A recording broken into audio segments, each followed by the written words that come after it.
Welcome to Managing Your Finances in Retirement. This is primarily intended for people that are already retired, have already finished the accumulation phase, and once you have this big pot of money, well, what do you do with it? Budgeting, taxes, spending, figuring out all that kind of stuff is kind of what we're going to talk about. Retirement, for a lot of you will be quite a long period of time. Health care and stuff has improved to the point where if you make it to age 65 and are in reasonably good health at age 65, the odds of you making it to 85 are very high.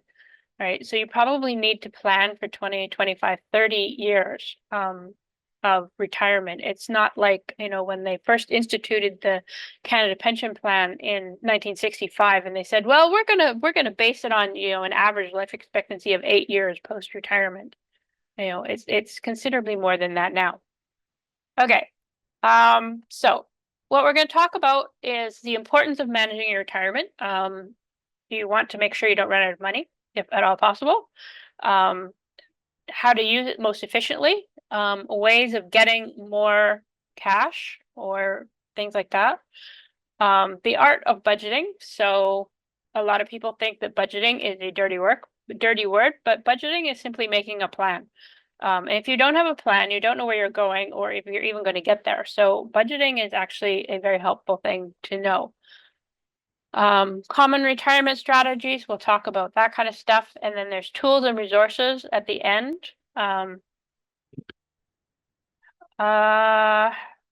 We can try. Would that help with hold on. Video. There you are. Can you see me? Yep. Okay. So I didn't want to put me in on top of the presentation because then it kind of blocks the screen. Yeah, I think the presentation should take over the whole, like it'll bump your video to the corner or so. Cool. Okay. Yeah. So you can see me now. Beautiful. Yeah. Okay. So tools and questions, and then we'll have the question and answer.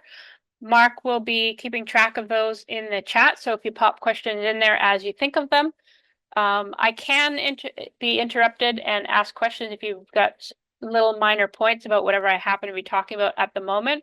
However, I also have a lot of slides and a lot of information. And if I have too many interruptions, it will take a very long time to get through the slides and it will be a lot more than an hour long.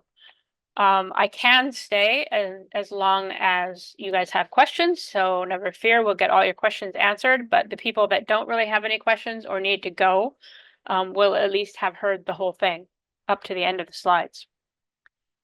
Okay, why you need to manage your retirement finances. This is mostly, again, because of healthcare improvement.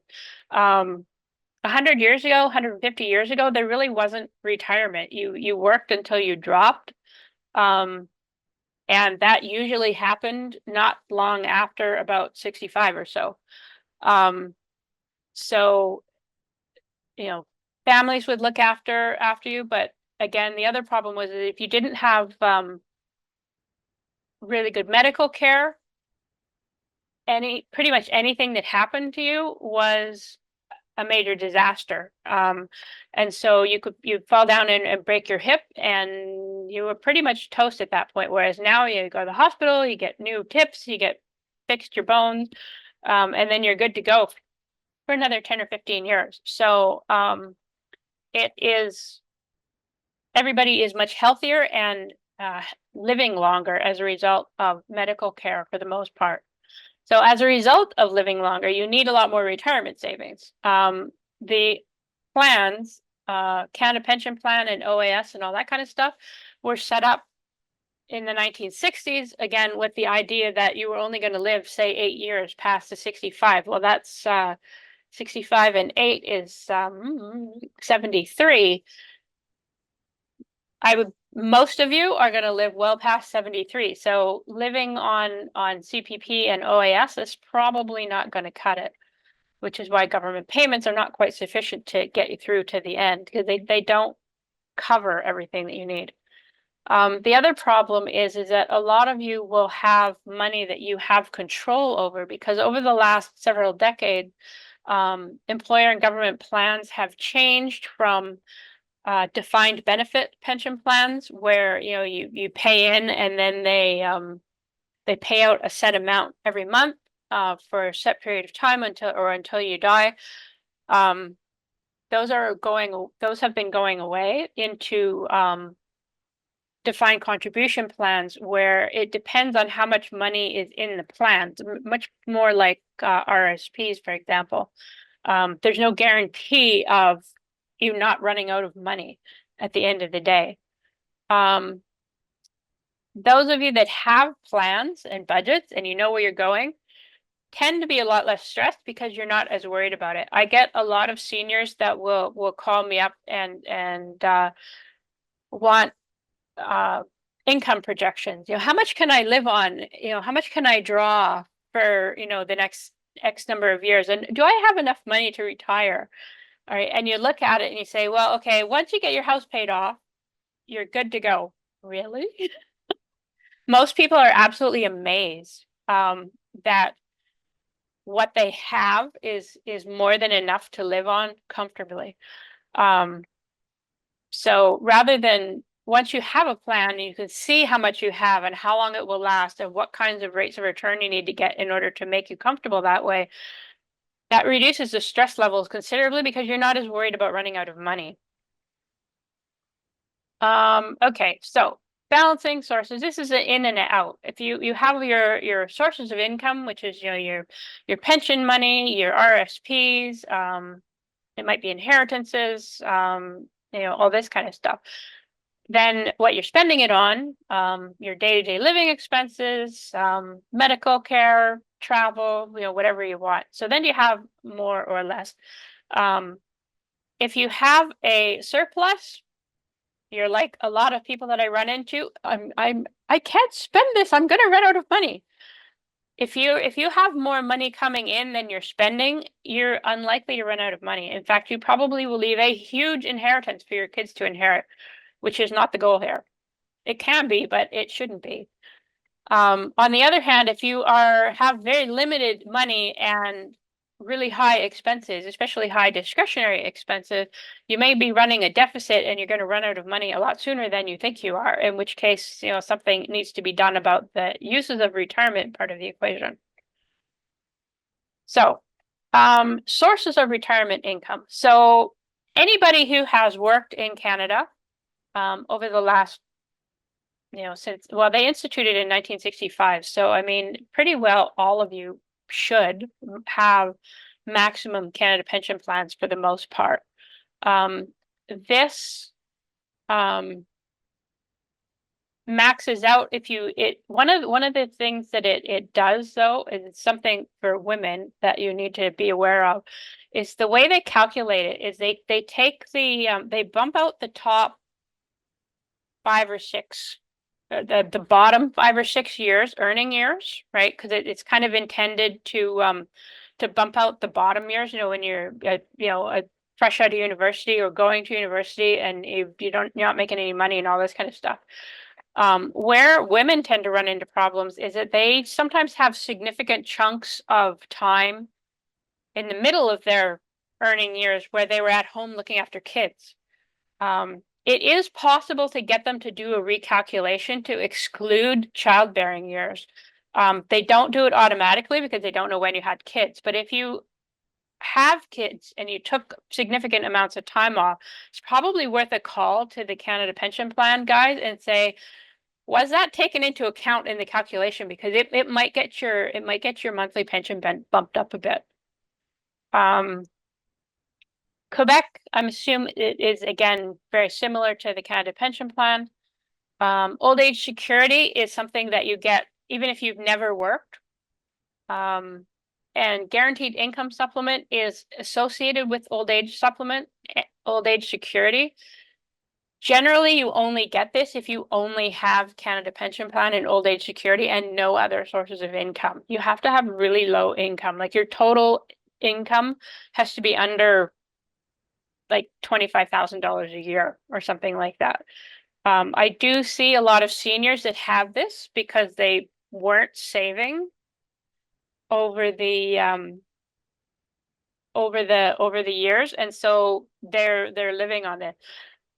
If you have a husband and wife, they're both collecting CPP and OAS and maybe a little bit of guaranteed income supplement. If they have their house paid off, that's usually enough to cover basic living expenses. It may not cover travel. It might not cover extravagant, entertainment expenses, but it will generally cover your basic living expenses. Not always, depending on how big your house is. And if you haven't got it paid off, then you may have problems. But generally speaking, it's enough to keep you at home watching TV without starving to death. Employer pension plans. Those of you that worked with big companies for long periods of time will tend to have these. Defined benefit plans are the gold standard and very rare these days.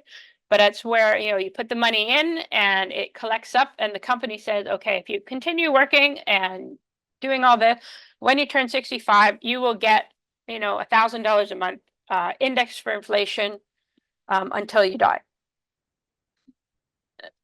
Those are being very rare because it's very hard for companies to match what they've promised with how well the stock market is doing.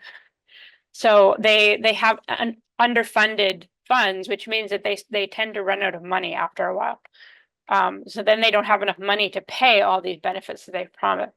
So as a result, employers shifted to defined contribution plans, which are closer to essentially corporate RRSPs, where you put the money in and it accumulates in a big pot, and they say, okay, based on this algorithm, you get this much when you retire. It is so that if they have really bad years due to stock market returns being really low, then they're going to tend to drop the payouts a bit. Conversely, if they have really good years, then they either say, well, you don't have to put quite so much in, or we'll pay you more. So personal savings and investments, this is things that you have done yourself. You can either invest in the stock market with your RRSPs, your tax-free savings accounts, or non-registered accounts as your brokerage account. You can have real estate property, which is either your principal residence or rental property. A business of some sort, maybe you're a music teacher and you give piano lessons on the side, on Saturday afternoons in your home or something like that. And then personal assets that you may have accumulated over the years that you could sell. Vehicles and collections, etc., tend not to be as income producing as a lot of people think they're going to be, but it is possible to, say, have an extensive art collection that might. Yes. Yeah, you can see my presentation, right? Yeah, I can see it here. In the beginning, I had to click view the presentation. So I just want to make sure everyone can see the slides instead of just Laurie. Not that that's a bad thing. I can. Absolutely. Yeah, as long as you can see the slides, because I don't always. Okay. Yeah. So yeah, if you can't, then make sure Mark knows. Yeah, if anyone can't see the slides, there should be a little pop-up button that says switch to presentation or something similar. But so yeah, if you're seeing just Laurie, please send me a message. Okay, Yeah. presentation, small picture of Laurie. Okay. That's perfect. That's ideal. Okay. This slide I added. It's not part of the official CPA presentation.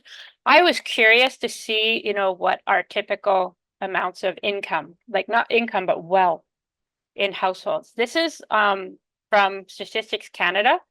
It is based on individual people, not households. And it's where the median net worth. So the median net worth is if you take the range from the bottom person to the top person, and you count the number of people. It's not the average, it's the exact middle number. So if you have 100 people and you sort them by total, if you sort them by how much their net worth is, the 50th and 51st person will be the number that has the median net worth. This tends to be more accurate because it tends to exclude the 1% that are, you know, so totally over the top and how much money they have that it distorts, you know, what the more true average of regular people is. So as you can see, the median net worth has increased quite a bit over the last 4 years. I was rather curious about that because this is probably largely due to stock market gains. And the under 35s are possibly not getting married and spending and putting more money into their stock portfolios. This is a house, this is stocks, this is, you know, everything that they have. So if you are 65 and older and you have, you know, $750,000, you're about average. You know, you're not doing poor, you're not doing great, but this is certainly possible. I know my aunt, for example, lives in Burlington, and she has a little basement apartment that she lives in, and her median net worth is probably about $500,000. And she lives quite comfortably, and she travels to Europe once a year because her son lives in Scotland, so she goes to visit him at least once a year. So, you know, she's not hurting by any means, and she has, you know, 2/3 of what the average is for, you know, a 65 and older. Part of the reason why this drops is because at 65 and older is 65 to death, and most people start drawing down their median net worth once they retire, right? They're not just living off the interest and dividends, they're actively drawing their capital down as well. So if you're looking at this and you're thinking, I have $100,000, this is not great. If you're thinking, I have $2 million and I'm never ever going to be able to make this work, a lot of people do. So this is just to kind of give you an idea of where averages are. If you are, this is these numbers down here are based on the 55 to 64. So sort of how much money you have at retirement as opposed to once it's been drawn down a bit. If you follow the 4% rule, and you take out 4% of your net worth a year, you will probably be able to take out $27,000 a year in dividends forever, right? Because unless you have it invested in GICs that are paying 0.5% or 1% or 2%, you know, in the stock market, you can easily get 4% in by investing in things like the banks, which means that you will never run out of money, right? So you have to say 27.6, or in today's dollars on the 83, it'd be, you know, $35,000 a year, which will never disappear, right? It will never go away, right? Because you're not drawing down the capital at this point. If you assume, okay, I got to 65 and I'm going to live 15 years, which means, you know, my parents and, you know, my grandparents made it to 80, for example, right? Then you can almost double your withdrawal because you're not only taking out your dividends and stuff as you go along, you're also drawing down some of the capital. If you figure you're going to live to be 25 years past retirement, which is age 90, you know, then you're back to, okay, basically we want to continue drawing at our 4% because this is a long enough time period that you don't really want to touch the capital if you can avoid it, because otherwise you're going to run out of money very quickly. I may have calculated this. This shouldn't be the same. It shouldn't be exactly the same number, but it's going to be fairly close because I did recalculate these ones. Okay. Sources of retirement. You have your, we're not really going to talk about government pensions and company pensions because those are fairly straightforward. You have them, you're getting them. The only thing you might want to know is that if you're not getting Canada Pension Plan and OAS, you do have to apply for them. if you're over 60 or over 65, or over 70, you can delay it until you turn 70, and you get more if you wait. So if you don't need the Canada Pension Plan or the OAS, then you probably want to wait as long as possible. If your crystal ball says that you're going to live to be at least, I don't know, into your 90s, then you want to wait right till the very end, right, to get the maximum amount. If you're really, really unhealthy, then you probably want to start collecting it as soon as you turn 60, even though you only get like 60% of what the amount is at 65, because collecting it for that whole extra 10 years when you might not even make 70 to start with because you're very unhealthy at 60 is a good idea. So that's the only thing that you got to kind of worry about with tax planning and timing and stuff for CPP and OAS. But if you haven't started collecting them, we'll talk about that a bit more when we get to the age expectancies. Okay. RSPs, you can take your money out in your RSPs. It gets taxed as regular income, so there's some tax planning involved in this.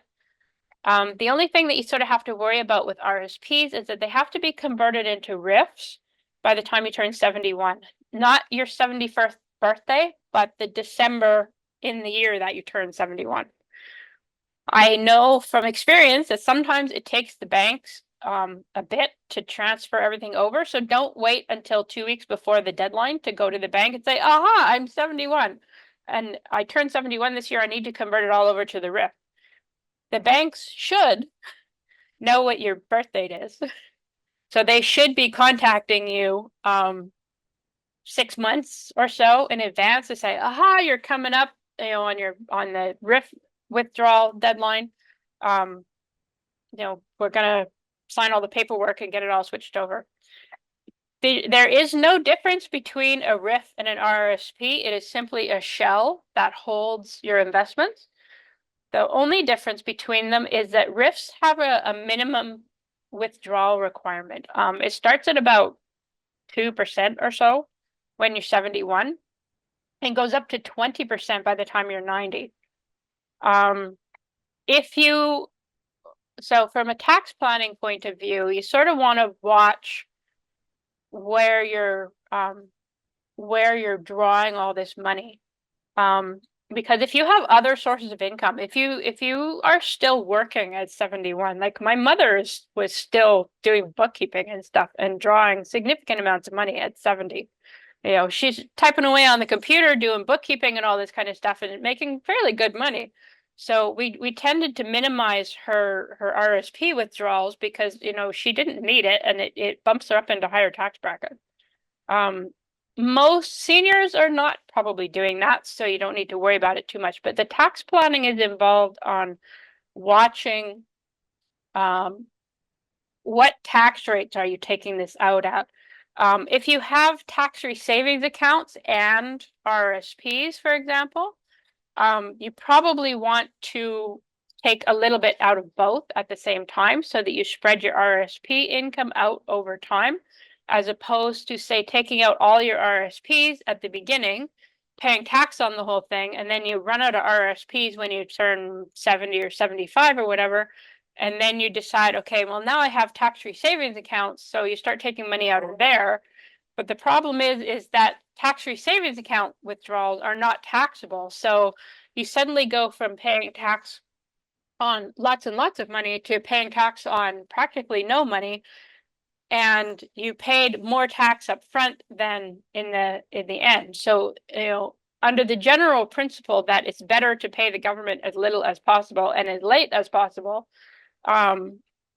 generally speaking, I would tend to front load your tax-free savings accounts at the beginning rather than your RSPs or your RIFs in terms of withdrawal, especially if you are, young and healthy senior and you're traveling a lot. You have a lot of expenses. You go visit your grandkids, you go to Europe, you go to wherever you're going, or, you want to buy a new car or you want to do this, you want to do that.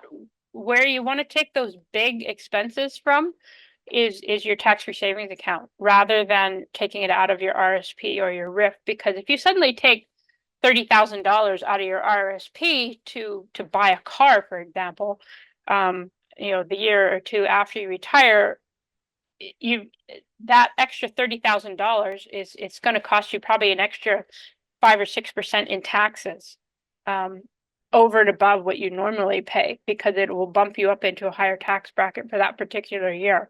So we want to try and keep your tax brackets reasonably level, and so you sort of play with sourcing your withdrawals depending on how much of this is taxable versus how much of it is not taxable, and where can I get it to keep the whole thing under whatever tax bracket you're kind of aiming for. You don't want to have an income level that zigzags. Right? You want to keep it level if at all possible. Tax-free savings accounts, we talked about that. Non-registered savings. These are brokerage accounts that are not RSPs or RIFs or tax-free savings accounts.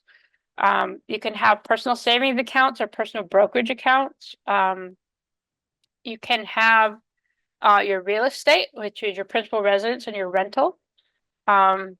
Some of these may not generate much in the way of income. Like, for instance, your principal residence may not generate income, but you could then use it to generate income, because you could decide, I'm lonely. I'm gonna put up for Airbnb, and I'm gonna be very picky about who comes, but I'm gonna get guests to come in and tell me all these wonderful stories about what it's like in their country.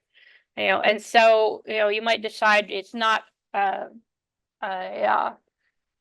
regular thing. It's not every weekend. It's, you pick and choose when you want to do it, but it brings in some extra cash by using your principal residence and turning bits of it into rental properties. Or you can have actual rental properties. Side businesses, again, this could be consulting, or doing whatever. For instance, somebody who's very handy with doing construction or something. If you say we're on Facebook and you're looking at your local neighborhood page, I see posts all the time. For instance, I need somebody to come in and fix my toilet, or I need somebody to come in and do this or do this or do this, because they don't have the skills to know how to do it. It's very simple if you know what you're doing. Right? So it's not, a big, huge project, but, you could go over there and you could charge them, $25 or something, and say, I'll go to the hardware store and I'll get you new guts for your toilet and come over and install it and show you how to do it so that you know how to do it next time. And then, you have a gloriously happy, somebody that doesn't really know how to do a lot of this stuff suddenly knows how to do it. And they're quite happy to give you, $50 or whatever. To cover stuff like that. So it doesn't necessarily need to be steady or ongoing. It can be whatever it happens to be, the use of your skill. Could be tutoring. You decide, okay, you go to the local high school and you say, I was a chemistry professor, or I worked in chemical management or whatever. Do any of your chemistry students need a tutor? Right. And stuff like that. Could be very little stuff here and there. Valuable collections. This is rare. I have yet to see a valuable collection of anything. There's all kinds of people that think they have valuable collections. Oh, I bought, Barbie dolls and they're all in their original cases and all this kind of stuff. It's rare that they actually turn out to be worth anything, or that you even recover what you originally spent on them over the last, 10, 15, 20, 30 years. So be careful about things that are collections that are, going to save me money. But if you happen to have one, and you need more money, then you can try selling it on eBay or whatever. So non-registered investments can be investment portfolios, which is brokerage. Segregated funds, which would be mutual funds and things like that, and annuities, which is where you go to a bank or a life insurance company and you say, okay, I'm going to give you $500,000, and they say, okay, that's nice. In return, I will pay you X number of dollars per month until the first of either you die or your spouse dies. So it's usually a survivor kind of thing, to make sure that the surviving spouse isn't suddenly left with no money at all. But what it does is it gives you the pension income without you having to manage the funds. Whereas investment portfolios and mutual funds, you're in charge of picking which funds you're going to use and all this kind of stuff. Okay. Uses of retirement income. So now that we've talked about where you get your money from, when we talk about where is your money going, this is where the budget comes in. This is where the plan comes in. A lot of people have no idea where their money goes, right? If you were to ask them, how much do you spend on food a year, right? They'll sort of look at you and go, well, it varies widely, but from week to week or month to month, but on average, how much do you spend in a year, right? Housing, transportation, healthcare. If you don't know, then it's a very good idea to take your credit card bills, your bank statements, and go back a year and summarize it. Figure out what you actually spent, right? Even if, for food, you say, well, okay, every time I spent, money at Superstore or Costco, even if it wasn't food, it's, Superstore and Costco is like 90% food plus other assorted things, but mostly food. So you add up all the times that you charged money to those two places on your credit cards, and then you have a total for the year. You do the same for everything else. So then you sort of have, eventually you have an idea, okay, this is how much I spent last year. This is how much money I have coming in. Do I have a surplus or a deficit? Do I have enough to cover what I'm actually spending? Or am I eating away at my capital, right? Eating away at your capital in little bits is not too big of a deal. But if you're spending 10% of your net worth every year, you're going to run out of money very quickly, which is okay if you're not healthy and you don't expect to live very long. But if you are healthy and you're spending at 10%, then you need to start to have a look at it and figure out, okay, what do I want to be spending it on? Okay, which of these things that are actually getting spent on, which of these things are important to me, right? And you may discover, for example, that you're spending a ton on food because you decide that you don't like cooking, and so you eat a lot of takeout and a lot of delivery, this kind of stuff.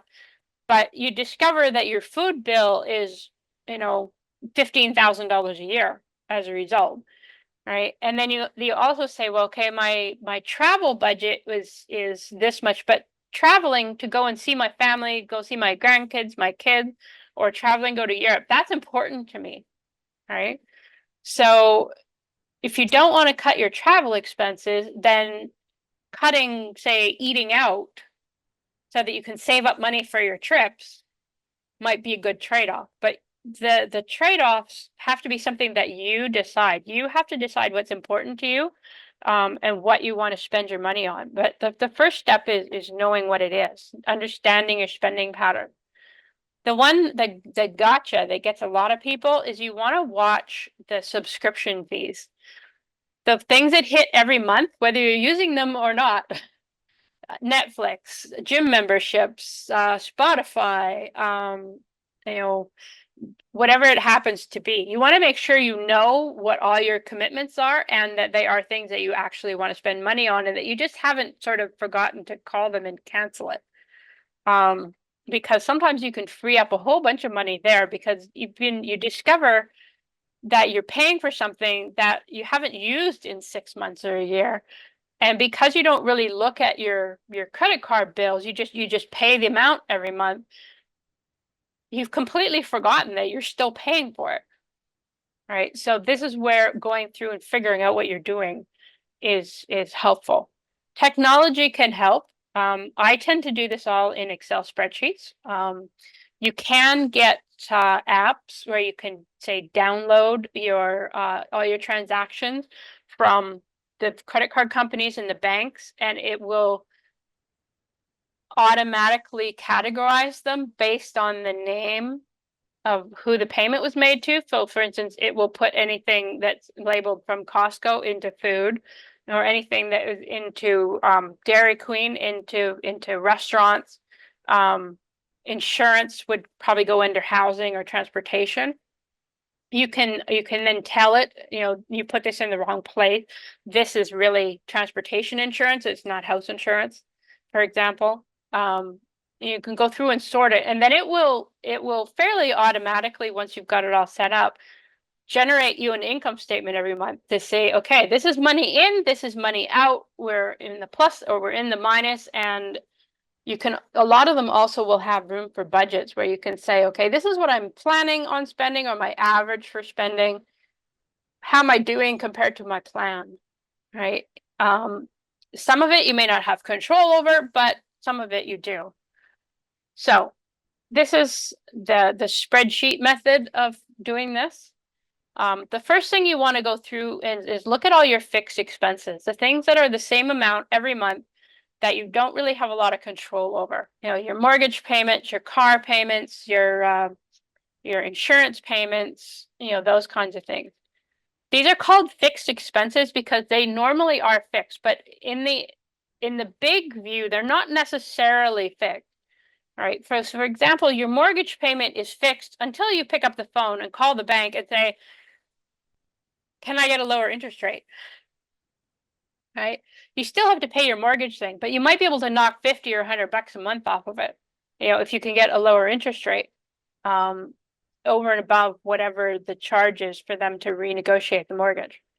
Car payments are fixed once you've signed up for the contract, but again, you can always sell the car, pay off the loan, and either do without a car or buy a much, much cheaper used car that will get you from point A to point B without having to have car payments, right? You still have to pay gas unless you have an electric car, but you might be able to cut things there.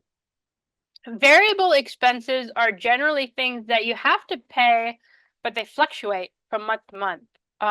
Food, transportation, utilities, they're high in the winter and low in the summer. Food is going to tend to be low in months when you don't have any visitors, and it's going to tend to be high if you have lots of visitors, say over Christmas or Thanksgiving or whatever it happens to be, because you spend a whole bunch on a big, huge meal.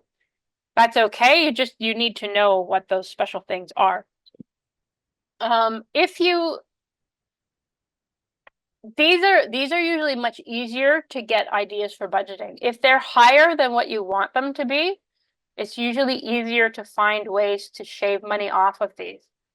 The goal here is to get your budget and your actual to be under what your money is that's actually coming in.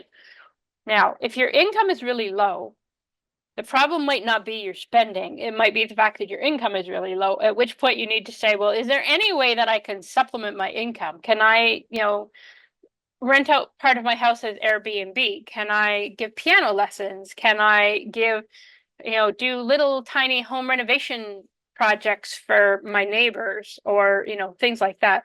Things that will increase your income rather than cut your expenses.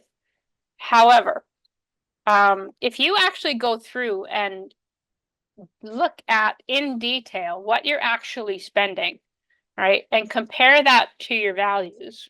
One of the handouts was a values spreadsheet. So if you sort of look at that and you say, okay, well, what are my top values? What do I want to spend my money on? What's important to me, right? If having good food is important to you, then your food budget may be twice as high as anybody else's. But you still have a fixed amount of money at the end of the day. So, vacations might take a hit because you hate traveling. And so you move things around until it fits with how much money you have. And if you're a husband and wife pair, you want to make sure you're both on the same page. Nothing will derail a financial plan faster than if you're both pulling in different directions because you have different values and you haven't agreed on what you want to spend things on. So that's the important thing. If it's just you, then it's not as big a deal because you have your own, what you want to do and you can do it and you don't have anybody else you have to worry about. But if you're husband and wife, or husband and husband, then you need to make sure that both of you are on the same page. in terms of what you're going to spend your money on. So it's first you figure out what you're actually spending it on. Then the two of you sit down and decide what you want to spend it on, and then figure out how to make it match with a chart like this. Okay, how long to plan for? This is about life expectancies. This is life expectancies, and I'm fairly certain that this is life expectancies from birth. Okay, so if you have an average child that's born in, now, they can expect to live till 80 on average, right? What this doesn't take into account is that life expectancies, one of the reasons why life expectancies, 100 years ago or 200 years ago, they said the average life expectancy was, 45 or 50 or 60. The reason for that was really high child mortality, right? Kids got sick and died quite frequently, right? So that pulled the average ages of death down. Vaccinations, improved medical care, improved nutrition, improved education, all this kind of stuff have made it to the point where it's now fairly rare to die much before you get to 60 or 70, say. I mean, it happens. You have accidents, or, you get cancer, or, something happens. But it doesn't happen anywhere near as often as it used to happen, 200 years ago. Males are generally less healthy, I guess, than, yes, BC is doing pretty good. It's higher than most of them. Males generally have a problem in that they're somewhat less healthy, but they tend not to look after themselves quite as well. So this is just a general guideline. But the non-scientific way of figuring out what your own personal life expectancy is if you look up the ages that your four biological grandparents died at, and your parents died at. If you take your maternal grandparents and average the age that they died at, your paternal grandparents and the age that they died at. So then you take the average of your grandparents, paternal and maternal, plus your mom, plus your dad, and then you have four numbers, and you average those, right? You get less weight to the grandparents because healthcare was a lot worse back then. It has improved quite a bit. But if you do that, then you're going to get a life expectancy that is probably a lot more accurate for you personally than what the averages are for the whole country, right? I have some very, very long-lived female relatives, like well into their 90s. My paternal grandmother died about a year, 6 months short of her 100th birthday. My paternal great-grandmother, she lived to be 101 or 100 plus another 6 months or so, and she was very healthy. She was mobile. She had all her faculty. We had a 100th birthday party for her when I was 12, and she was walking under her own power.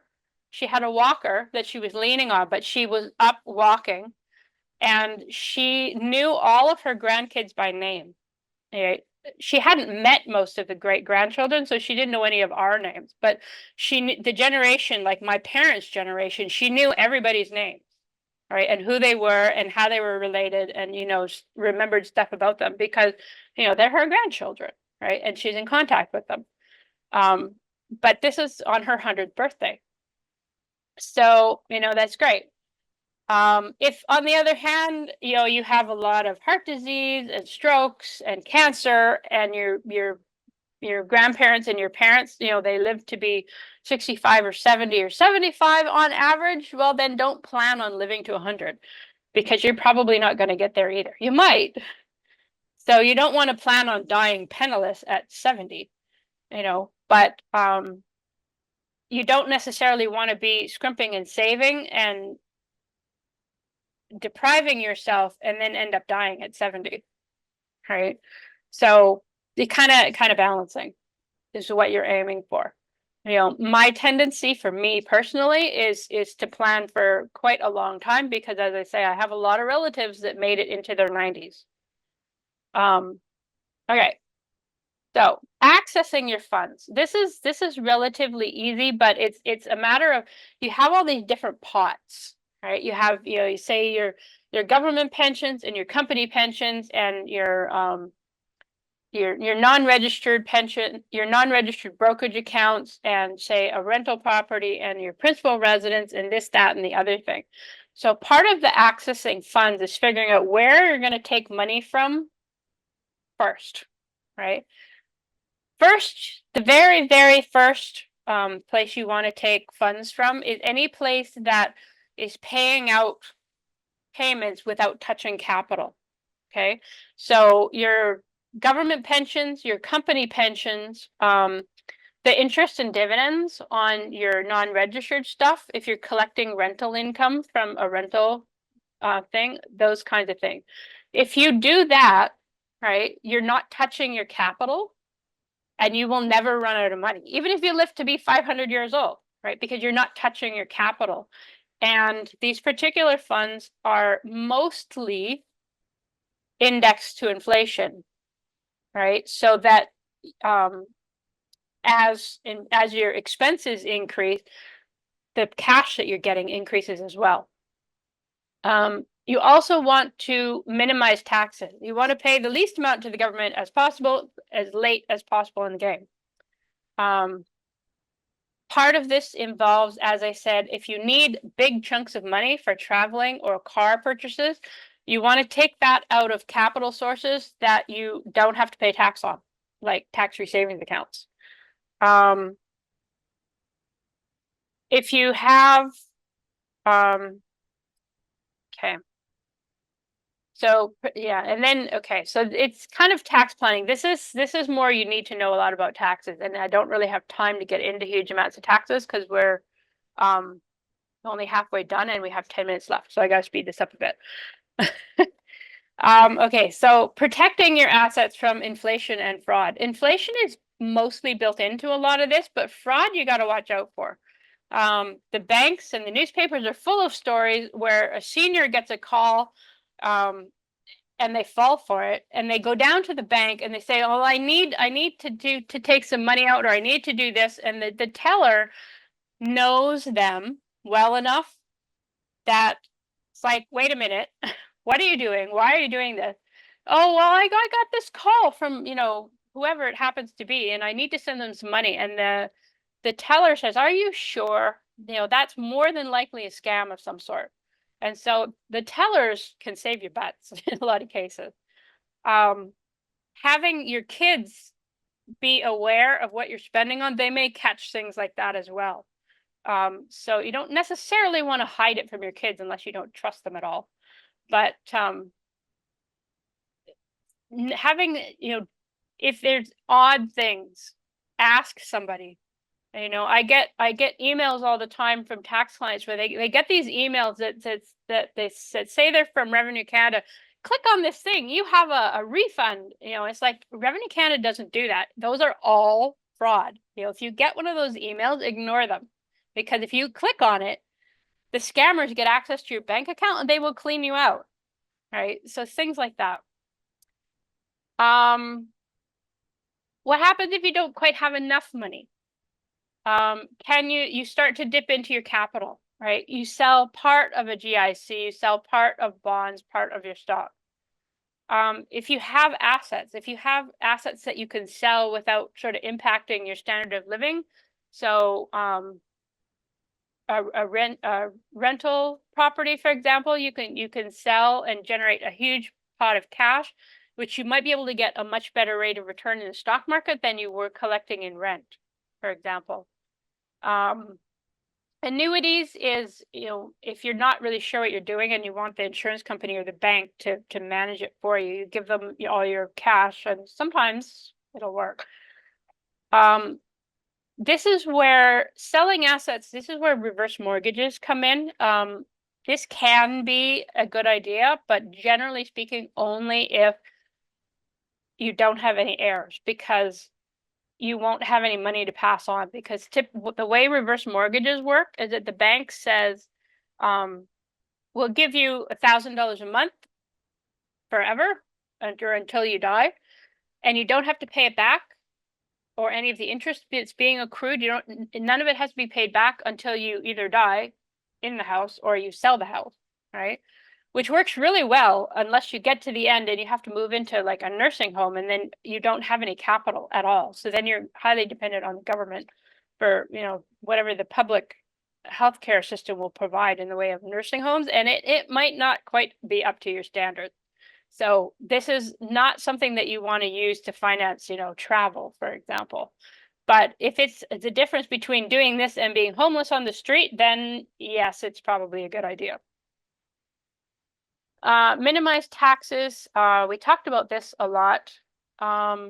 Estate planning, especially in BC, you want to have as little go through your estate, your probate, as possible. So for instance, you want to make sure all of your financial assets have listed beneficiaries. You go down to the bank and you make sure your bank accounts and your RRSPs and all that kind of stuff have a beneficiary, whoever you want it to be. Can be a charity, can be one of your kids, could be both of your kids if you want to split it 50-50. But the reason is that if you have listed beneficiaries, it doesn't go through probate, and it's not subject to the 2% or 4% or whatever the rate is fee for going through probate. Right? So it can save you huge amounts of money if you have, a $500,000, $1 million RRSP account that doesn't have to go through probate because it just flows directly to your kids. Federal and provincial tax credits and benefits. It is astonishing the number of benefits that they have, provincial benefits that they have at the Alberta and BC. If you go hunting around in their website, my mother-in-law is in Calgary, and she gets all kinds of stuff paid for by the government because her income is really, really low. She has somebody that comes in and cuts her lawn, somebody that comes and shovels. She got her hot water tank replaced. She got her fridge replaced. Various appliances and stuff like that. So if you go hunting in the government websites for low income benefits, it's really handy, and they don't advertise a lot of them, so you have to go hunting for them. But depending on your income situation, if you happen to have low enough income and you're struggling, you get your hot water tank dies, it's like, well, what do I do now? It's like $1,000, $1,500 to replace it. Well, you might be able to get the government to kick in half or all of it, depending on what your income levels are at. So knowing that they're there is the first step. Fraud, we talked about this already. The grandparent scam, which is kind of particularly relevant. This is where somebody calls up a senior and either on the phone or via email and pretends to be a panic-stricken grandchild in a lot of cases. It says, I need some money and I need it right now. I'm in trouble, and so you're not paying close enough attention to where this email is coming from. And, they say in the email, send it to me at, Laurie at whatever. And you think, well, that's my grandchild's name. It could be their email address. And so you send them off some money. Well, it's not your grandchild. So you have to be careful about things like that. And of course, the Nigerian scam letters, the ones where they send you these letters, and some of them are getting quite creative, about, I'm a Nigerian prince and I, have lost access to the things and I need to transfer it into your account and then transfer it back and I'll give you, $5,000 for doing so. And you really have to laugh at these sometimes because they are very poorly written. English is not their first language, and it's hilarious, but it's astonishing the number of seniors that fall for this. Be very careful when you do things like this. If you get something like this and you're thinking that this is legit, it's probably not, but make sure you run it past somebody before you do anything about it. Right? Because 90% of the time, if you're not sure, you're on the edge, and you go and ask somebody else and says, "Are you kidding me?" This is how you tell that it's a fraud, right? They've spelled the email address wrong. This is not coming from the government. This is coming from the scammer. Right? because a lot of them are very, very close. And if you're not aware that scammers are doing this, sometimes it's very easy to fall for it, because they make their websites look like your bank website for, receiving email transfers, for example, right? And it's very close. Okay, common retirement strategies. This is where paying attention to sort of what stage you're in. Now, if you're the spending stage is sort of what you call the young seniors, right? They're 65 to 70 or 60 to 70. They're traveling, they're active, they're still going skiing, they're still doing this, they're doing that, they're doing all kinds of things. So you're spending a lot of money, right? You gotta budget for this in your plan. Like when you're doing your budgets and your plans, you need to do it over a long period of time, because your income in your first 5 to 10 years is going to be a lot higher than the rest of the time, probably. Once you start to slow down, you get to say 70 to 80, and it's like, I can't go skiing because my bones are brittle. I don't want to go traveling because it's too much work. I don't want to do this. I don't want to do that. I want to sit at home and read my book and, visit with my grandkids and have them come over here. I go over there, and they're more the homebody stage. So you're not spending huge amounts of money here usually. You don't yet have the high medical bills because you're not unhealthy exactly. You're slowing down. By the time you get to the dependence stage, that's the point where you need extensive help. You might need a nursing home. You might need in-home care. This kind of stuff, which will be much more expensive. The government will cover a lot of this stuff if you have no money, but it's very bare bones. And if you haven't saved anything for this stage because you thought you were going to die before you got there, or you didn't have very much to start with, you may discover that this is not a happy time, because you're stuck in a nursing home or something, and you have like no privacy and nobody comes to visit you, and whatever it happens to be. So having a little bit of money put aside to cover the final years is always a good thing. It might be enough to get you a private room in the nursing home as opposed to a shared room, or, and stuff like that. Okay. About dependents. I know I looked up one time, the average age for people that are going into nursing homes is about 82, 83, thereabout. The other interesting fact is that the average stay in a nursing home for these seniors is 2 years, right? So nursing homes are fairly expensive, like on the neighborhood of between $5,000 and $10,000 a month, right? So you want to make sure that you have enough money to cover 2 or 3 or 4 years in a nursing home of your choice. One that you like the culture of, and you think that they're going to look after you properly, and all this kind of stuff. But once you get to that stage, you really don't have any say in the matter. So, having a plan ahead of time is always a good idea. Common investment strategies: low risk, medium risk, high risk really depends on your own personal risk strategy. Generally speaking, you want to have low risk when you have really long time frames.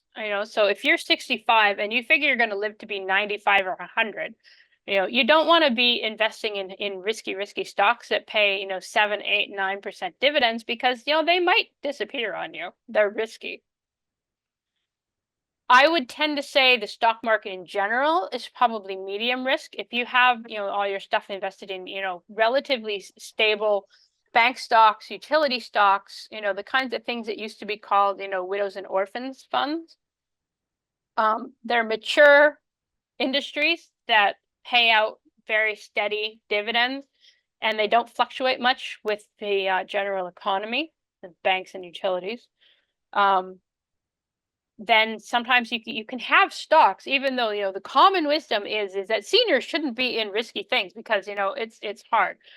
It depends on your own risk tolerance. If you can watch it, and you can watch the value of the stocks going up and down, right? and remind yourself that we don't care about that. We care about how much dividends they're paying out every month, and that doesn't change, depending on time. Then you may be a good candidate for the stock market. If, on the other hand, you're the kind of person that, buys buys low and or sells when it's really low and buys when it's really high, because you tend to follow the market as opposed to actually knowing what you're doing, then in that case you could probably stay out of the stock market, because you're going to lose tons of money doing it because you don't know what you're doing.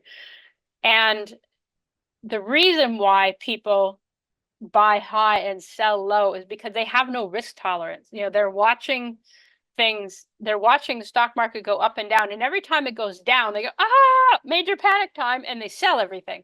The absolute worst thing to do, right? But if you have that kind of a mindset, then stay out of the stock market. There's nothing wrong with the stock market, and there's nothing wrong with somebody that stays out of the stock market. It's a matter of knowing what your own personal risk tolerance is. I have very, very little low risk stuff. My stuff is all medium to higher risk stuff, right? But it's because I have no problems watching the stock market go up and down, because I don't care about that. I care about how much they pay me every month, right? So that's kind of where we do go there. Cautionary tales. Be very careful about wheedling adult children that say, I need some money, I need this, I need that, right? Which is cool if you have enough money to spare. But if you don't, be very careful about making lavish gifts supporting your kids in a higher standard of living than you yourself are living, right? If you're giving them money so that they can go traveling or so that they can put their kids in private school, right, and you didn't have any of that stuff in it, you're probably overindulging them, right? And you're going to end up flat broke a lot earlier than you should. So you want to be careful about that. Estate planning, we talked about wills. You want to make sure you have powers of attorney, so that if you become incapacitated, you have a stroke or heart attack or something like that, you've got somebody that is looking out for your best interest. Could be your kids, could be a best friend, could be your spouse, could be anybody, but you want to make sure that you have that in place before something bad happens. Same thing with health instructions, and you want to make sure that you sit down with that person and say, okay, if I have a major heart attack and it doesn't look like I'm going to pull through, then tell the doctors just to cut me off, because I don't want to live with no brain function, or I don't want to be a vegetable. I don't want to be a drain. If there's no chance of me getting better, just pull the plug and be done with it. I know it's hard, but those are my wishes. As opposed to, if you don't say anything, your kids or your spouse, they're gonna agonize over what to do, which might not be what you want them to do, but you didn't tell them what you want them to do, so you really kind of catch 22. Okay, so you should have the goal setting worksheet, which is once you got your planning all figured out, your spending for the last, say, 12 months all figured out, so that you know what you're actually spending. Then you have your goal setting worksheet and you say, okay, well, this is what I want to do, right? I want to spend more here, I want to spend less here, whatever it happens to be. And then there's the values validator page, which sort of helps you think about what's important to you for doing your goal setting. There are all kinds of financial literacy resources on the CPA website. They have all kinds of stuff there because they've designed all of these presentations and stuff, and have lots of additional information. Service Canada has a lot of stuff on their website too for retirement planning, checklists and things like that. Have you done this? Have you done that? Have you done this? Don't forget this. And then there are various retirement income calculators that you can access on the web too. That says, okay, I have this much money. I'm planning on spending this much. My interest rates are this much. Draw me a graph of when my money will run out. And you say, that does not look good. I need to spend less, right? Or I'm going to it's going up and up and up and up. I can spend way more, So because a lot of people tend to be more conservative than they actually need to be, right? And so using one of these income calculators where it gives you a graph that says, you know, this is how much you're likely to end up with if you live to be 70 or 75 or 80 or 85 or 90 or woohoo, you live to be 100 years old, right? Where's your money going to run out, right? Those kinds of things are helpful in the goal setting stage so that you know what you're aiming for. And Financial Consumer Agency of Canada, they have all kinds of stuff on their website. Reverse mortgages, we talked about a bit, and anti-fraud, they have all kinds of stuff on their website about various frauds that are going around. So it's helpful to have a peek through there to sort of see what is going around so that you don't get caught by any of them. You know, my dad used to love stringing scammers along. You know, they'd call him on the phone and he'd tell them all kinds of strange stories. And he could usually keep them going for like half an hour. But sometimes it was fraud guys, scammers, and sometimes it was, you know, like the sales guys, you know, the cold calling you, do you want a subscription to our newspaper kind of thing? Well, one time he was really bored and he tried convincing them that he was blind, right? And that he didn't need a newspaper. Oh, but and the person trying to sell him the newspaper was really determined. Oh, you know, your daughter could read it to you. It went back and forth like this for like 15 or 20 minutes. Okay, that is everything. So, Mark, did you get very many questions in your chat box? We had one in the chat, but now if anyone has extra questions they want to ask, is it an appropriate time for that? Yep, and answer questions. Okay, perfect. Yeah, we had one question in the chat from Victor. It says, my investment portfolios are self-directed. Where can I go to find investment clubs or investment advice online or in person? Okay, investment clubs are generally different than investment advice. When you're looking for investment advice, you're doing it yourself, for example, there are two kinds of you always want to know how are you paying for this advice, okay? If you go to the bank, for example, right, and you talk to the mutual fund representatives there, they are paid by commission by the mutual fund, right?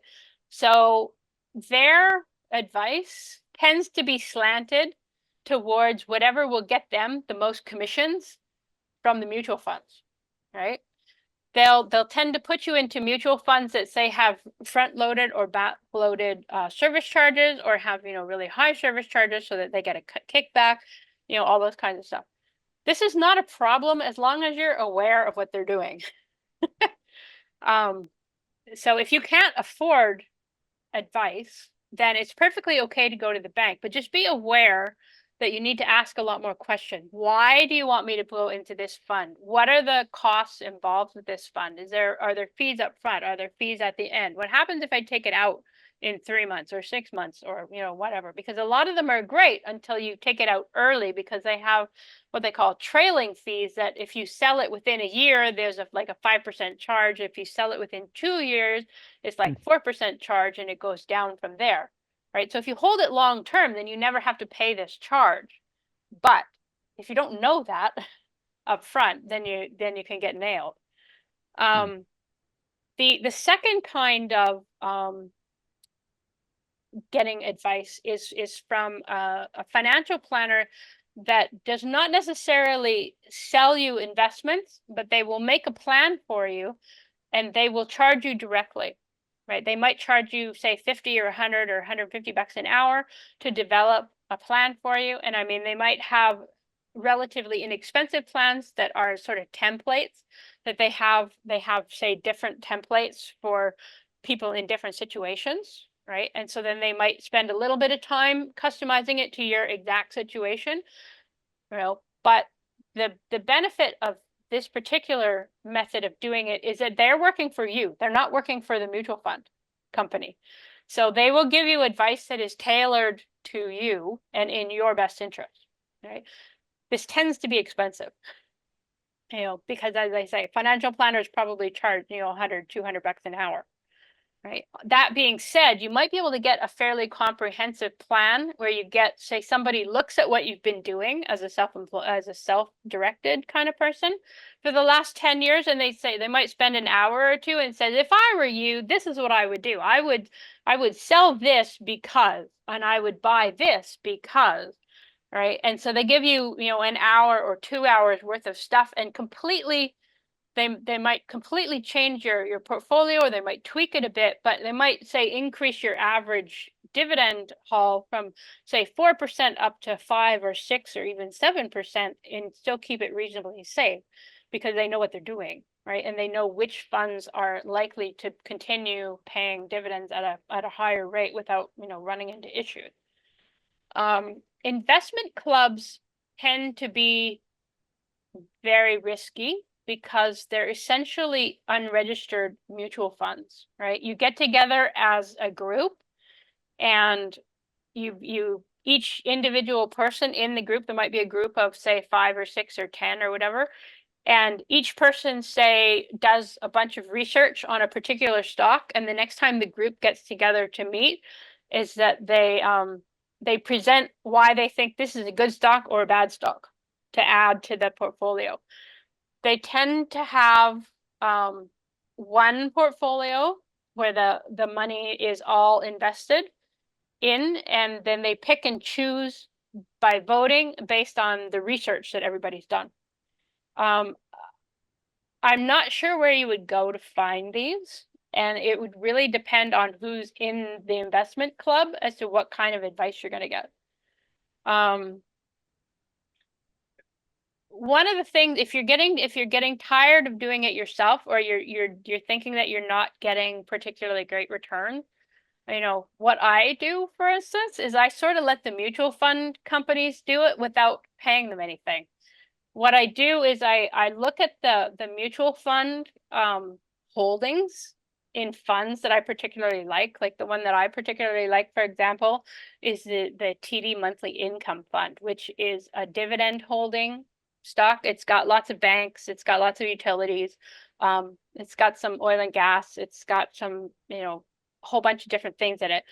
But if you watch over time, you can see where the fund manager is allocating the money in the fund. So they really like banks. 80% of it is banks, right? Or they're not quite so bullish on banks, so they're gradually pulling back on their bank investment and they're investing it in utilities, right? So then you sort of mirror what the mutual fund is doing, right? Personally, I like dividend paying type funds for this purpose because dividend funds generally tend to have higher rates of return than other ones because companies that pay dividends tend to be more stable, they tend to be more mature, and they're tend to keep increasing their dividends, say once a year, every 6 months or whatever. There's different ways that you can go about it. A robo investor like Wealthsimple, I'm fairly certain that Wealthsimple is what they call a robo investor, where you go online and it asks you a whole bunch of questions. What's your risk tolerance? What's your timeline? What are you saving for? What kinds of things do you like? All this kind of stuff. And then it says, okay, based on all of your answers, I think you should be in, these mutual funds, right? Those actually do surprisingly well. So if you don't want to do it yourself, it might not be a bad idea to find one of these robo-advisor type funds, because you get the algorithms, which get tweaked by financial people every once in a while, but you're not actually involving a live person that's charging $200 an hour fees, right? So it's considered, a lot of times they don't charge you anything for using their robo-advisor. They might charge you, transaction fees, like they, every time you buy and sell, they might charge you $10 or $15 or whatever, and that's where they make their money. So when you're getting advice or when you're doing things, you want to know how is this fund or this company or whatever making their money? Is it directly from me, or is it from transaction costs? And so a buy and hold is generally a good idea. If I'm putting money in or taking money out because there's fees every time I do it, I want to do it in, larger chunks. So you might take out $5,000 once a quarter rather than, $1,250 every month kind of idea. Just so that you pay one transaction fee rather than three. Things like that. Does that help, Victor? Is that what you were after?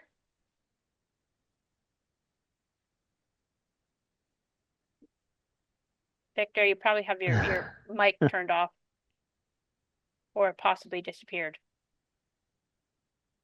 Yes, it does. Thank you. There we Yeah, go. that's kind of what you're asking. That's correct. Okay, beautiful. Does anybody else have any questions? What was the name of the company you mentioned as a robo company Called that was helpful? Wealth Simple. Wealthsimple. WEALTHSIMPLE.ca or com.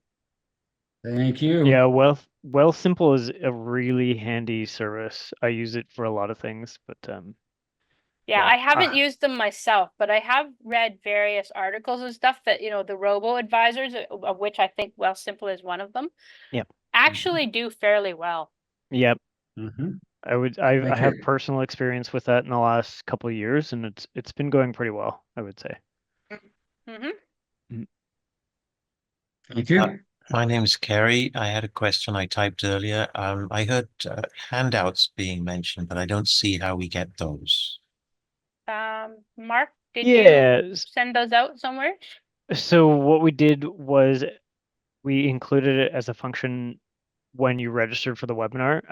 So if that box wasn't checked and you didn't get them, just does everyone want the handouts? Yeah. Okay. There's a Yeah. copy of the slides and the values worksheet and the goal setter worksheet. Yep. That's the evaluation sheet, which I really Yes. like people to fill in because it helps me improve my presentations. Yeah, it's a nice little engagement tool there. I can email everybody the handouts. Maybe what I'll do is just use the email list for everyone that registered for the webinar, and I'll send you all the handouts. Thank you. That would be Yeah. great. I love the handouts. That would be very helpful. Thank you. Okay. Yeah, not a problem. Good morning. Well, can you read the notice and then just go to flash? Did you go to those? I was having a hard time hearing you. All right.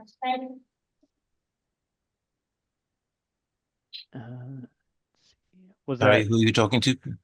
Yeah, I'm just trying to figure out who was talking very That was me, quietly. Kerry Straitman, asking Okay. about the handouts. Oh yeah, no, I heard you, Carrie, No, but someone there was another lady there that was a had very a much softer voice. Oh, okay. Yeah. Does anyone have any more questions for Laurie or for TB Vets?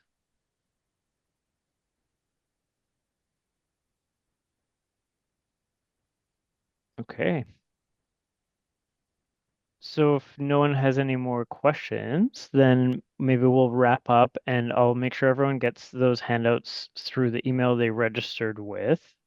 If you do have an email address that's different than what you registered for the webinar with, just send TB Vets or Laurie an email, and then we'll make sure we get you those handouts. Yeah, my email. Laurie at expatax.ca. Nice. Perfect. Yeah, so I'll go ahead and end the meeting if no one has any more questions or comments. And thank you all so much for joining. This was really, really great. I think people learned quite a bit, Yes. Laurie. And when you get the handouts and Put the in the G. evaluation form, fill in the evaluation form and send it back to Mark or me. Mm-hmm. Thank you. Thank you, everybody. Thank you. Bye. Bye. Bye.